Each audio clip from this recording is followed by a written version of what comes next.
ఒకవైపు ప్రజల ప్రాణాలు పోతుంటే రేవంత్ రెడ్డి ఏమో మూసి సుందరీకరణ మీద ఆటల పోటీల మీద రివ్యూలు చేస్తున్నాడు. రోమ్ తగలబడుతుంటే ఫిడేలు వాయించినట్లు ఉంది రేవంత్ రెడ్డి తీరు. నిన్న ఒక మంత్రి హెలికాప్టర్ను అత్యవసర పరిస్థితుల్లోనే వాడాలని అంటున్నాడు. వాళ్ళేమో పెళ్లికి బీహార్లో రాజకీయాలకు వాడతారు. వరదల్లో చిక్కుకొని 2 యువకులు మృతి చెందారు. ఇది ప్రభుత్వ వైఫల్యమే. వారు కొన్ని గంటల పాటు కరెంటు పోల్కు పట్టుకొని తమను రక్షించాలని వేడుకున్నారు. సాయం కోసం ఎదురు చూస్తారు. జిల్లా కలెక్టర్ అధికార యంత్రాంగానికి సమాచారం ఇచ్చినా వారు పట్టించుకోలేదు. మధ్యాహ్నం కరెంటు పోలు కూడా కొట్టుకుపోయి ఆ 2 యువకులు చనిపోయారని మాజీ మంత్రి ఎమ్మెల్యే హరీష్ రావు మండిపడ్డారు. రాష్ట్ర ప్రభుత్వం వరద నివారణ చర్యలు తీసుకోవడంలో పూర్తిగా విఫలమైపోయింది. ముఖ్యంగా ఈ రోజు ఈ ఫెయిల్యూర్ అంతా కూడా రాష్ట్ర ముఖ్యమంత్రిది, రాష్ట్ర ప్రభుత్వానికి. ఎంత బాధతో ఉన్నామంటే ఈరోజు ఇవాళ హవేలీ గన్పూర్ మండలంలో మరి 2 యువకులు చనిపోవడం జరిగింది.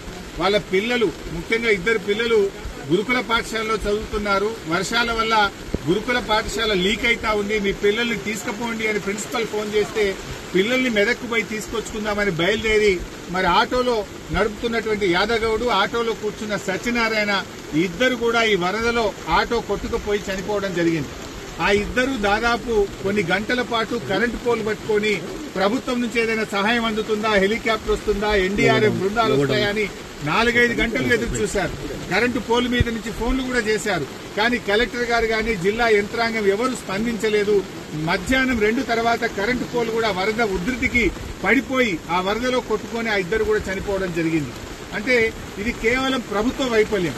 నిన్న ఒక మంత్రి గారు మాట్లాడుతూ అంటాడు, హెలికాప్టర్ అంత అవసరమైతే తప్ప వాడద్దట.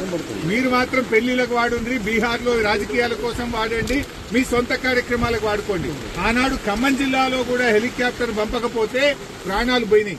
ఇవాళ మెదక్ జిల్లాలో కూడా సకాలంలో హెలికాప్టర్ రాక ప్రజల ప్రాణాలు పోయినాయి. అంటే ప్రభుత్వం ముందస్తు చర్యలు తీసుకోలేదు.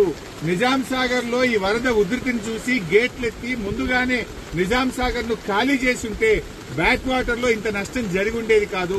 అటు ఇంజనీరింగ్ లోపం ఉంది, ప్రభుత్వ వైఫల్యం ఉంది.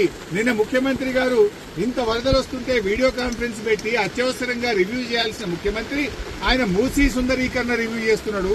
ఇవాళ పొద్దున్న లేచి ఆటల పోటీల గురించి రివ్యూ చేస్తుంది. ఒక దిక్కు ప్రజల ప్రాణాలు పోతున్నాయి, తాగడానికి నీళ్లు లేవు.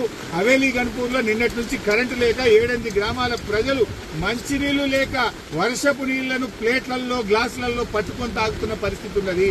ఇవాళ రేపు అంటు రోగాలు ప్రబలేటువంటి అవకాశం ఉంది.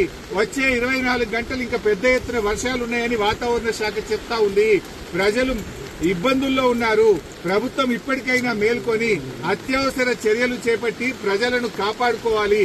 ప్రజలకు త్రాగునీరు అందించండి, ప్రజలకు అవసరమైన ఆహార పొట్లాలను పంపించండి, హెలికాప్టర్లను అందుబాటులో పెట్టండి. ఎందుకంటే బాగా తడిచి ఉన్నది, ఇప్పటికే నీటి ప్రవాహం ఉంది. ఇంకా వర్షం ఏమన్నా కొద్దిపాటి వర్షం ఎక్కువ పడ్డా కూడా మరి చెరువులు గాని తెగేటువంటి ప్రమాదం ఉంటది కనుక